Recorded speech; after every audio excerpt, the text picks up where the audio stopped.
El anzuelo se hundió en el agua con un chapoteo sordo, como si el mar de Vigo supiera que estaba a punto de tragarse no solo el cebo, sino mi corazón entero. Rocío soltó una carcajada que resonó contra las rocas, su voz ligera como la brisa salada, pero en ese instante, mientras la veía inclinar la cabeza hacia atrás, con el sol de mediodía besando su cuello expuesto, supe que no era solo una risa. Era una promesa rota antes de ser pronunciada.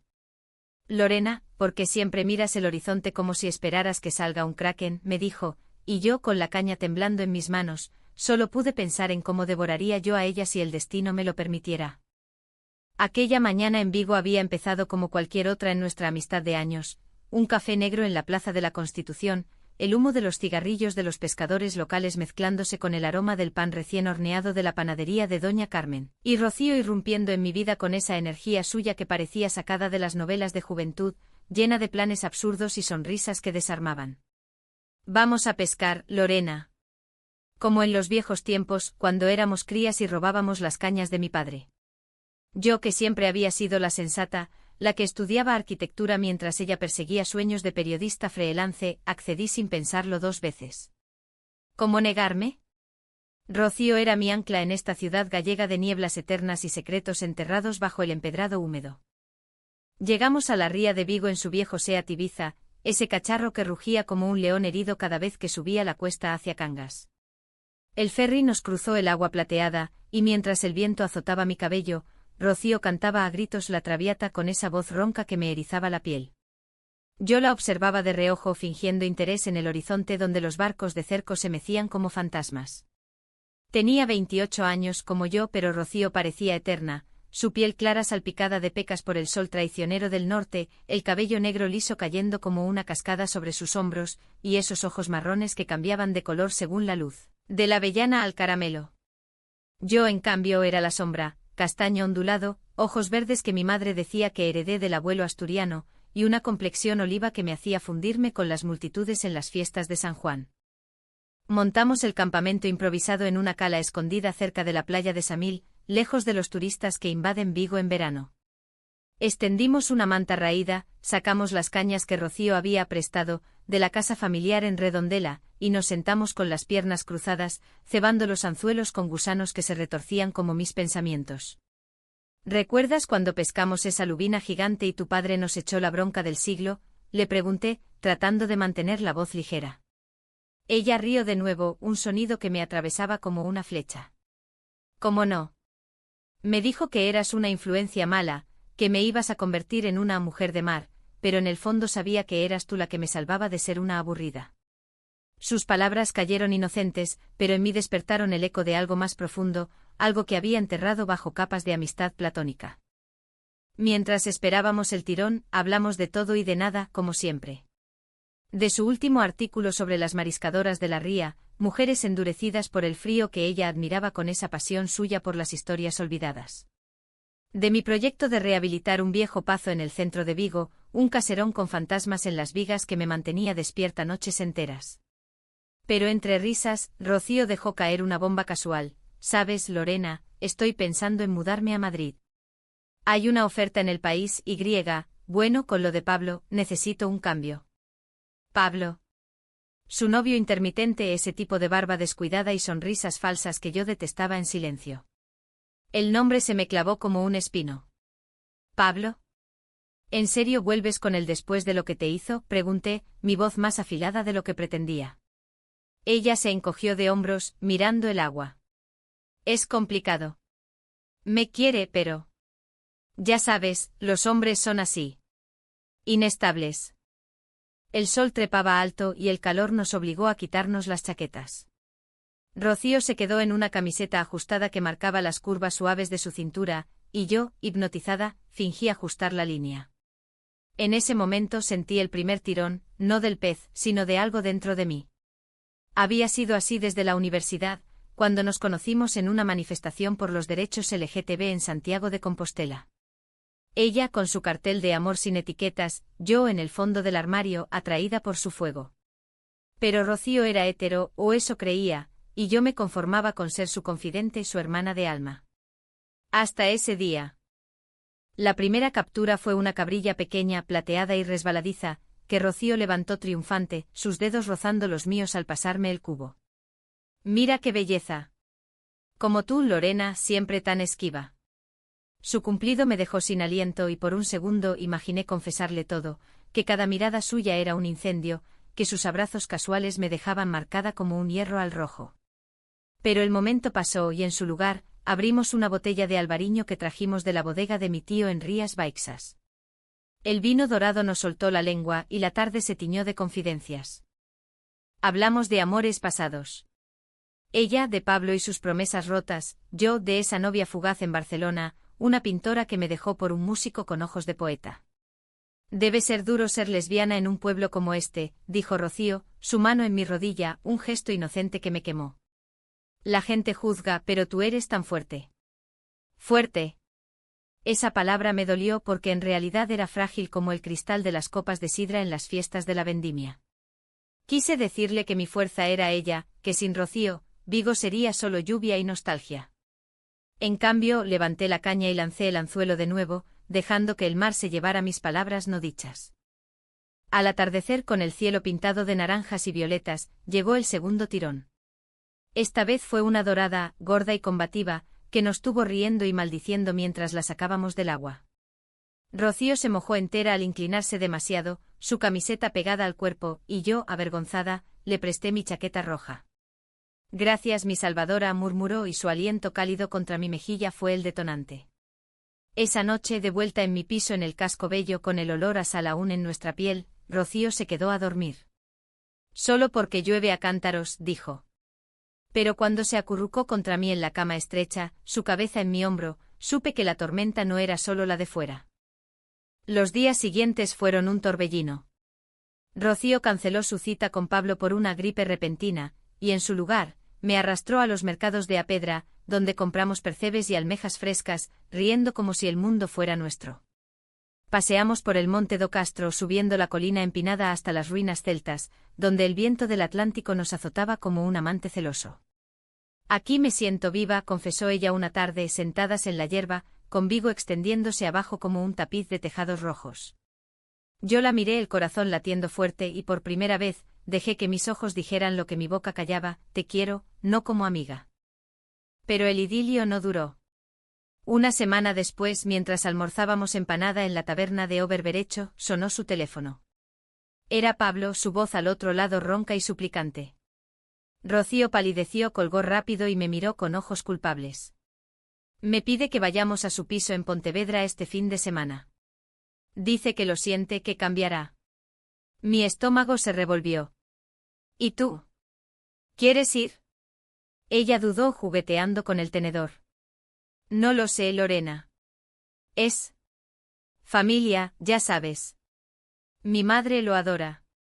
Familia. Esa palabra era un cuchillo.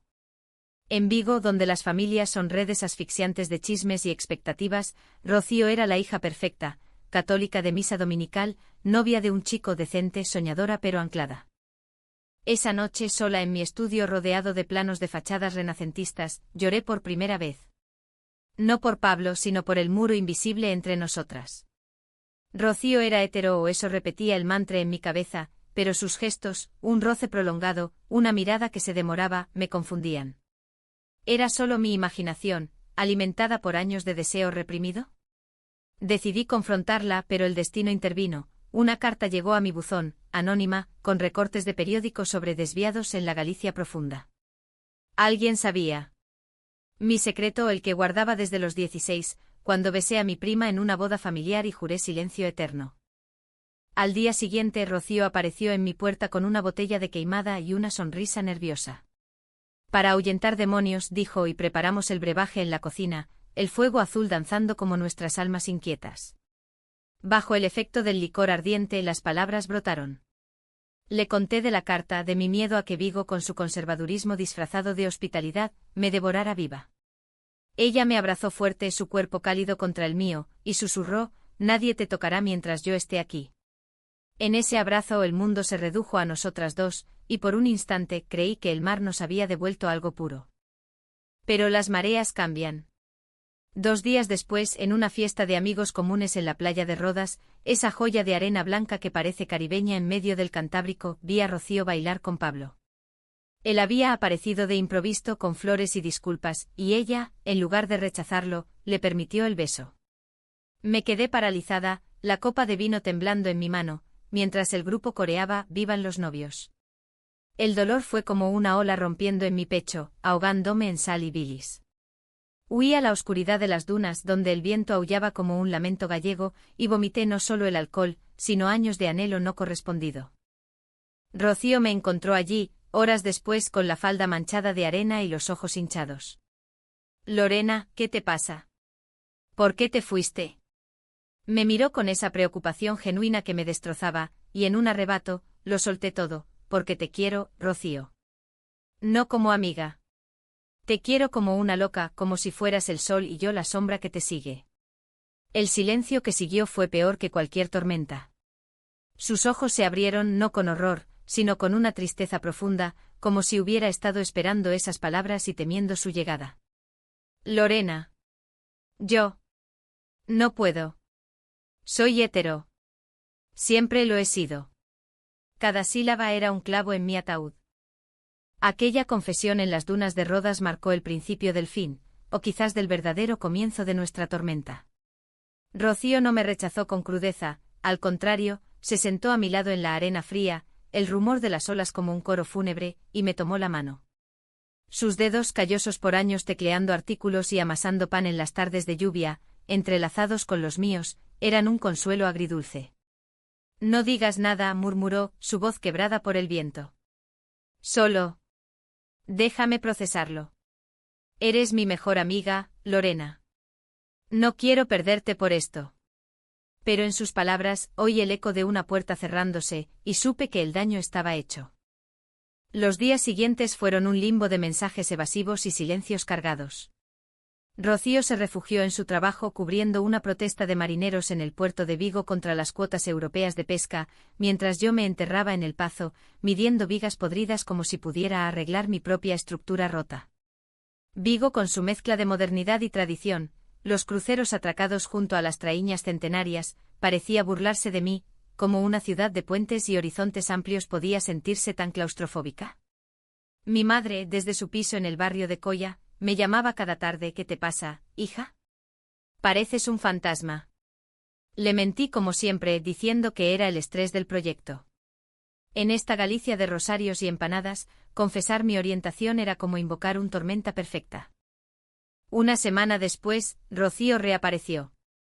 Llamó a mi puerta un sábado por la mañana, con el pelo revuelto por la lluvia y una bolsa de croissants de la pastelería de Teis. «Hablemos», dijo, y entramos en mi salón, donde los planos del Pazo cubrían la mesa como un rompecabezas incompleto. Se sentó frente a mí, removiendo el café sin mirarme a los ojos. «He estado pensando en lo que dijiste. Y no te odio, Lorena. Al revés. Eres lo más importante para mí. Pero no soy como tú. Me gustan los hombres. Pablo, por ejemplo, a pesar de sus defectos».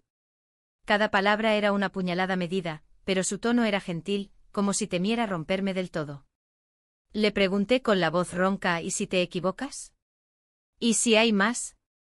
Ella negó con la cabeza, lágrimas asomando. «No me equivoco. Lo siento». Ese encuentro debería haber sido el cierre, pero en lugar de alejarnos, nos unió en una danza peligrosa de negación. Seguimos viéndonos, cenas en el restaurante de mariscos de A Pedra, donde el olor a pulpo a feira se mezclaba con nuestras risas forzadas, caminatas por el parque de Castrelos, bajo los castaños que soltaban hojas como confidencias otoñales. Rocío actuaba como si nada hubiera cambiado, pero yo notaba las grietas, sus abrazos más breves, sus miradas que huían de las mías. Y en las noches solitarias, cuando el viento del norte aullaba contra las ventanas, revivía ese momento en las dunas, preguntándome si su rechazo era absoluto o solo un miedo disfrazado. El conflicto escaló cuando Pablo se mudó temporalmente a Vigo por trabajo, un contrato en la factoría de Citroën en la zona industrial. De repente Rocío estaba ocupada ayudándolo a instalarse, y yo, excluida, sentía el mordisco de los celos como un anzuelo mal clavado. Una noche, después de una discusión tonta por teléfono, ella cancelando nuestra cita por una cena familiar, bebí demasiado orujo en un bar de la Rúa das Ostras y terminé llamándola ebria. Dime la verdad, Rocío. ¿Me evitas porque te asusto? ¿O porque sientes algo y no lo admites? Su respuesta fue un silencio eterno, seguido de un «no es eso». Solo necesito espacio. Colgué furiosa, y juré no volver a verla. Pero el destino, caprichoso como las mareas de la ría, tenía otros planes. 2 días después encontré una nota en mi buzón: encuéntrame en nuestra cala. Urgente. R. Corazón en la garganta, conduje bajo la llovizna gallega hasta Samil. Allí estaba ella, sentada en la manta raída de nuestra pesca, con el rostro pálido y los ojos rojos. Pablo me ha pegado, soltó sin preámbulos, levantando la manga de su suéter para mostrar un moratón amoratado en el antebrazo. El mundo se detuvo. Vigo, con su fachada de hospitalidad, ocultaba estos demonios, la violencia doméstica envuelta en tabúes, las mujeres callando por honor familiar. Rocío sollozó y yo la abracé, su cuerpo temblando contra el mío. No vuelvas con él. Quédate conmigo, le supliqué, y por primera vez, no era solo deseo, era protección, un amor que trascendía lo físico. Esa noche la traje a mi piso. La instalé en mi cama mientras yo dormía en el sofá, escuchando su respiración entrecortada a través de la puerta. Al amanecer preparé un desayuno de pan con tomate y aceite de oliva, como en las casas de mi infancia en las Rías Baixas. Hablamos poco, pero sus ojos decían gracias. Eres mi salvación, Lorena, murmuró, y su mano en la mía fue un puente frágil. Por un tiempo vivimos en esa burbuja, Rocío trabajando desde mi estudio, yo diseñando bajo su mirada distraída. Compartíamos comidas, risas sobre los chismes del barrio, la vecina que colecciona gatos como si fueran maridos fallidos, y noches de cine en el sofá, con películas de Almodóvar que hablaban de amores imposibles. Pero los secretos no se guardan en Vigo, donde las paredes oyen y los vecinos cotillean como gaviotas. Una tarde, mientras Rocío estaba en la ducha, sonó el timbre. Era Pablo, ebrio y furioso, con los ojos inyectados en sangre. ¿Dónde está mi novia? Dime que no estás follando con ella, lesbiana de mierda. Sus palabras me helaron, pero más que el insulto, el miedo por Rocío me impulsó a cerrarle la puerta en la cara. Llamé a la policía, y él se fue mascullando amenazas. Cuando Rocío salió, envuelta en mi albornoz, vio mi rostro ceniciento y lo supo todo. Me encontró. Lo siento tanto. Ese lo siento fue el comienzo de la fractura. Desde entonces, Rocío se alejó de nuevo, culpándose a sí misma. No quiero ponerte en peligro, dijo, haciendo las maletas para volver a casa de su madre en Redondela. Intenté retenerla, quédate. Juntas somos más fuertes. Pero ella negó con esa terquedad gallega que tanto admiraba. Necesito arreglar esto sola. Pablo dice que cambiará, que fue un error. ¿Error? Esa palabra me enfureció. ¿Cuántos errores se necesitan para llamar a las cosas por su nombre? La vi marcharse bajo la lluvia, su figura borrosa en el parabrisas del taxi, y sentí que una parte de mí se iba con ella. La soledad que siguió fue asfixiante. Me sumergí en el trabajo, pero el pazo parecía burlarse de mí con sus sombras alargadas. Una noche recibí un mensaje de Rocío: lo siento por todo. Eres lo mejor que me ha pasado, pero no como tú quieres. Adjuntaba una foto de ella y Pablo en una cena, sonriendo falsamente. El dolor fue tan agudo que rompí el teléfono contra la pared, los fragmentos esparcidos como mi corazón. ¿Cómo podía ella volver a él, después de todo? ¿Era yo la ilusa por creer en un milagro? El clímax llegó un mes después, en la fiesta de la Virgen de la Nave en el puerto. Vigo bullía de faroles y sardinas asadas, el humo elevándose como oraciones al cielo estrellado. Rocío estaba allí, colgada del brazo de Pablo, pero su rostro era una máscara. La evité al principio, bebiendo caña en un rincón con viejos amigos de la uni. Pero el destino nos cruzó en el muelle, donde las luces de los barcos danzaban en el agua negra. Lorena, dijo ella, soltándose de Pablo para acercarse. Él la miró con recelo, pero ella ignoró. Tenemos que hablar. Ahora. Nos escabullimos a un barco abandonado, el olor a brea y sal impregnando el aire. Allí, bajo la luna llena que iluminaba la ría como un reflector acusador, Rocío se derrumbó. Me ha pegado de nuevo. Y peor, me ha dicho que si no me callo, irá a por ti. Sabe lo tuyo, Lorena. Lo sabe todo. Sus palabras fueron un terremoto. ¿Cómo? La carta anónima, las amenazas. Todo encajaba. Pablo no era solo celoso, era un monstruo calculador, usando mi secreto como arma. Rocío lloraba, y yo, en lugar de consolarla, exploté. ¿Por qué vuelves con él? ¿Por qué me torturas así? Te amo, joder. ¿Y tú? Tú me usas como pañuelo cuando llueve. Ella se quedó helada, sus ojos marrones reflejando el pánico. No te uso. Es que... tengo miedo. De mi familia, de la gente, de ser como tú. Como tú. Esas palabras fueron la traición final, un corte profundo que sangraba prejuicios gallegos arraigados. La dejé allí en la cubierta húmeda y corrí por el muelle, el gentío borrón de caras indiferentes. En casa empapé las sábanas de lágrimas maldiciendo a Rocío, a Pablo, a Vigo y su hipocresía disfrazada de fiesta. La traición de Rocío me dejó hecha trizas, como una traíña destrozada por la tormenta de enero en la ría. Pasé días en la cama, ignorando las llamadas de mi madre y los correos del cliente del Pazo. Vigo, con su eterna humedad que cala hasta los huesos, parecía conspirar contra mí. La lluvia golpeaba las ventanas como dedos acusadores, recordándome que había expuesto mi alma para nada. ¿Cómo había sido tan ciega? Rocío, mi Rocío, la que juraba ser mi escudo, me había apuñalado con su miedo, su negación. ¿Y Pablo? Él era el villano obvio, pero en el fondo, sabía que el verdadero conflicto era interno, el choque entre el deseo y la norma, entre el amor libre y las cadenas invisibles de la sociedad gallega. Decidí actuar. No por venganza, sino por supervivencia. Fui a la comisaría en la calle del Príncipe, un edificio gris que olía a café rancio y burocracia. Allí, con la voz temblorosa pero firme, denuncié a Pablo por amenazas y violencia. La policía, dos agentes con bigotes de marineros retirados, me miraron con esa mezcla de compasión y juicio que tanto detesto. ¿Y la otra parte? ¿La amiga?, preguntó uno, garabateando en un formulario. Ella es la víctima, respondí, aunque en mi corazón, Rocío era tanto víctima como verdugo. Me prometieron investigarlo, pero en Vigo, las denuncias contra hombres de bien como Pablo, hijo de un armador local, se pierden en el mar de prioridades. Esa noche recibí un mensaje de Rocío: por favor, ven. Estoy en casa de mi madre. No puedo más. Dudé, el pulgar flotando sobre la pantalla, pero el lazo era demasiado fuerte. Conduje a Redondela bajo un cielo plomizo, el parabrisas empañado por mi aliento ansioso. La casa de su familia era un chalet modesto en las afueras, con rosales marchitos y un cartel de Viva Galicia en la puerta. Su madre, doña Isabel, me abrió con cara de pocos amigos, una mujer de 50 y tantos, con el delantal manchado de caldo gallego y ojos que escrutaban como halcones. Entra, Lorena. Rocío está arriba. Y reza por ella, que el Señor la guíe.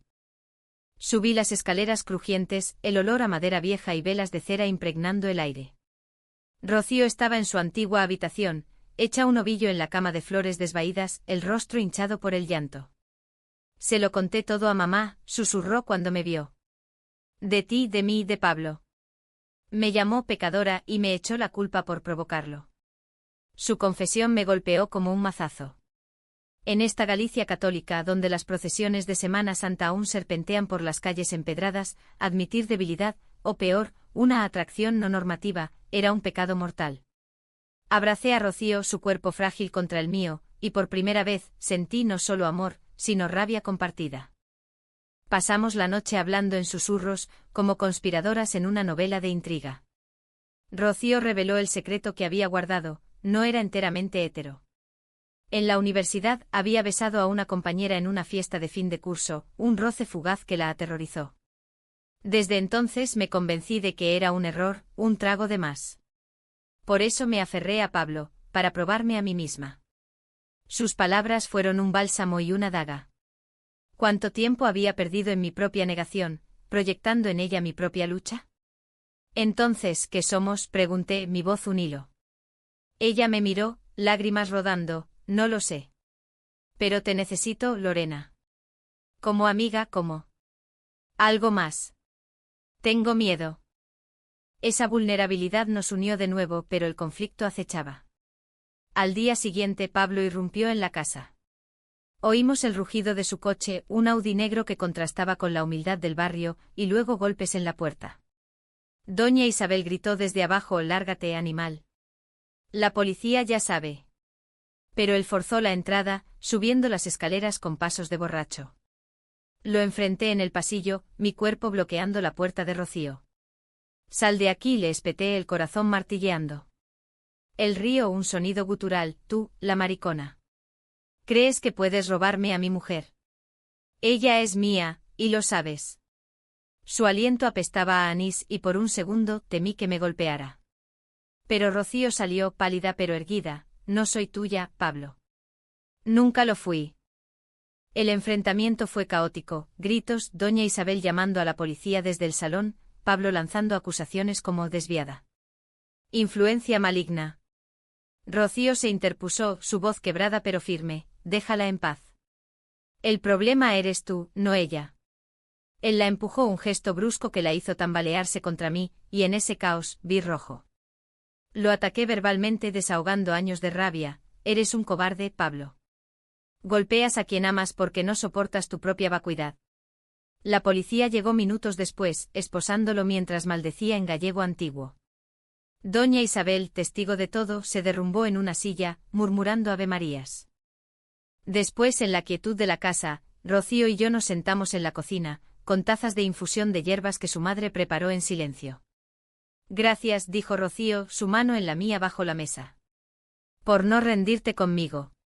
La miré, viendo no solo a la mujer que amaba, sino a la superviviente que emergía de sus ruinas. Pero el costo era alto. Doña Isabel nos observaba con ojos entrecerrados, y supe que el juicio familiar acababa de empezar. «Quédate esta noche», le pedí. Ella asintió y por primera vez dormimos juntas sin barreras, su cabeza en mi pecho, el ritmo de su corazón sincronizándose con el mío. Los días siguientes fueron un torbellino de procedimientos legales y emociones crudas. Rocío dio su declaración, detallando los abusos con una valentía que me conmovió. Yo la acompañé a las sesiones de terapia en el Centro de Salud Mental de Vigo, un edificio moderno que contrastaba con las terapias caseras de infusiones y rezos de antaño. Allí, bajo la guía de una psicóloga lesbiana de A Coruña, una aliada inesperada con dreadlocks y tatuajes de olas, Rocío empezó a desentrañar su bisexualidad reprimida. «No es un error», le dijo la terapeuta. «Es quien eres. Y en Galicia estamos cambiando aunque cueste». Rocío lloraba en esas sesiones, y yo esperaba fuera, dibujando garabatos en mi libreta, dos figuras entrelazadas contra un mar tormentoso. Pero la comprensión no llegaba sin precio. La familia de Rocío se dividió, su madre, atrapada en dogmas, la visitaba con Biblias y consejos de elegir el camino recto, su hermano menor, un chaval de 20 años con piercings y gustos por el indie, nos apoyaba en secreto, trayendo pizzas y películas prohibidas. Pablo, meanwhile, fue arrestado provisionalmente, pero sus abogados, pagados por su padre armador, lo pintaban como víctima de malentendidos. Los chismes corrieron por Redondela como reguero de pólvora: la Rocío y su amiga, qué vergüenza. Rocío lo soportaba con dignidad, pero yo veía las grietas, noches de insomnio, cigarrillos fumados hasta el filtro en el balcón. Una tarde de noviembre, con las hojas caídas cubriendo las calles como un manto melancólico, Rocío me llevó a la cala de Samil. «Quiero empezar de nuevo», dijo, extendiendo la manta y sacando las cañas de pescar. Nos sentamos lanzando anzuelos al agua gris, el viento quería ecos de gaviotas. «Lorena, lo que dijiste en las dunas. Era verdad, ¿no? ¿Me quieres?». Asentí, el nudo en la garganta impidiéndome hablar. Ella sonrió, tímida: «Yo también. No como antes pensaba». Es aterrador pero real. Su confesión fue un sol rompiendo las nubes, y nos besamos allí, bajo el cielo incierto de Vigo, un beso salado por lágrimas y promesas. Pero el paraíso duró poco. Esa noche recibí una llamada anónima: «Aléjate de ella, o te arrepentirás. Pablo tiene amigos». El miedo volvió, rastrero como la niebla matutina. Rocío, al saberlo, se endureció: «No dejaré que nos separe. Pero tengo que ir a Madrid por un tiempo para el trabajo. Solo unas semanas».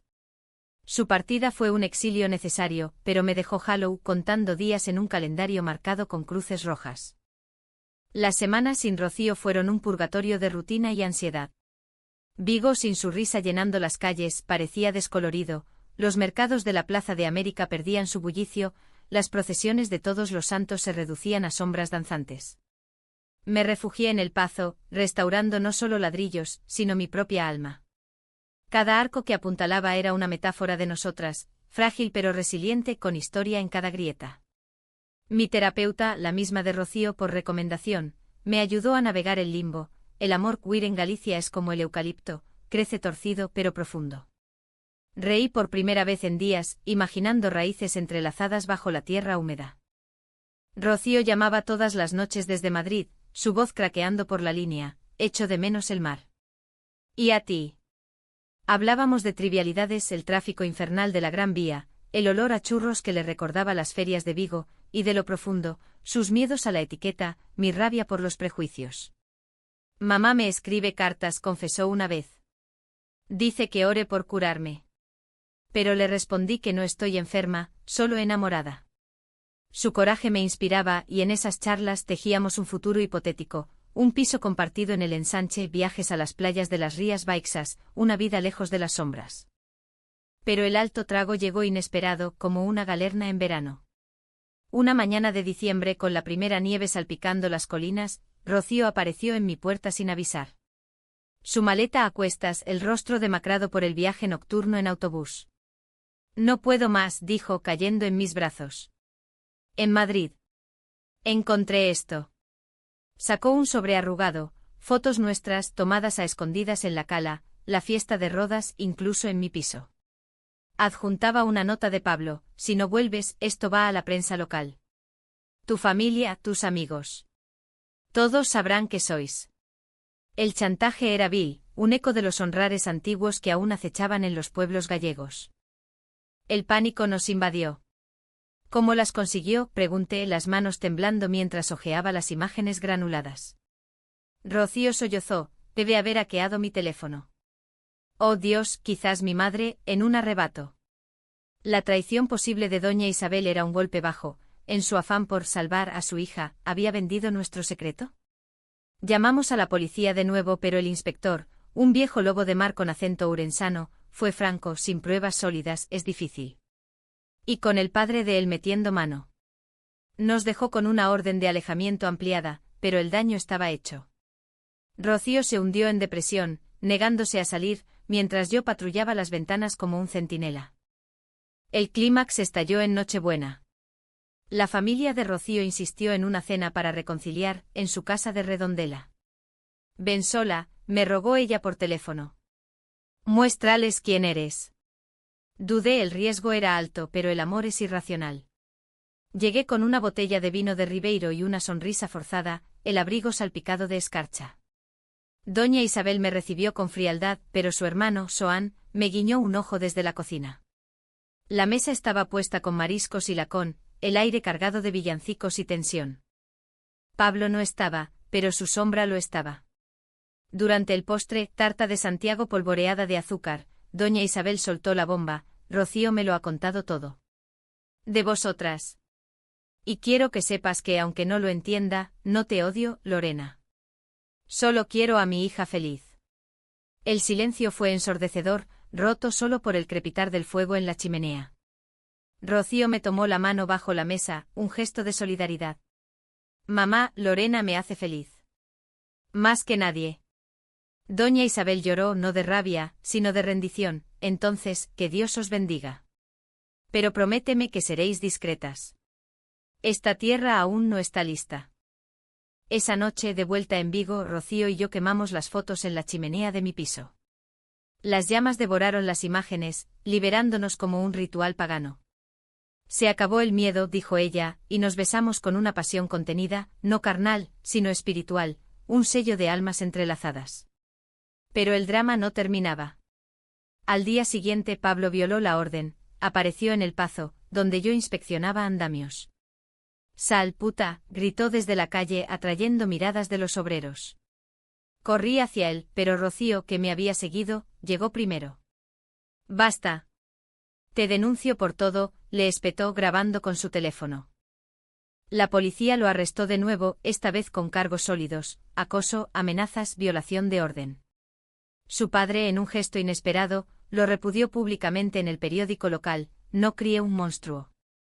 Vigo murmuró, juzgó, pero también apoyó una manifestación espontánea de mujeres en la Rúa Urzaiz, con carteles de «No más silencio». Rocío cubrió la historia para su medio, firmando como testigo y superviviente. En los meses siguientes reconstruimos. Rocío se mudó conmigo al piso renovado en el Casco Bello, con vistas a la ría donde todo empezó. Aprendimos a navegar el amor, discusiones por tonterías, quién lava los platos después de la cena de pulpo, reconciliaciones en la cama con susurros de te quiero. Su madre nos visitaba trayendo empanadas como ofrenda de paz, y poco a poco el juicio se suavizó en aceptación. Yo terminé El Pazo convirtiéndolo en un centro cultural LGTB, con exposiciones de arte queer y talleres de escritura.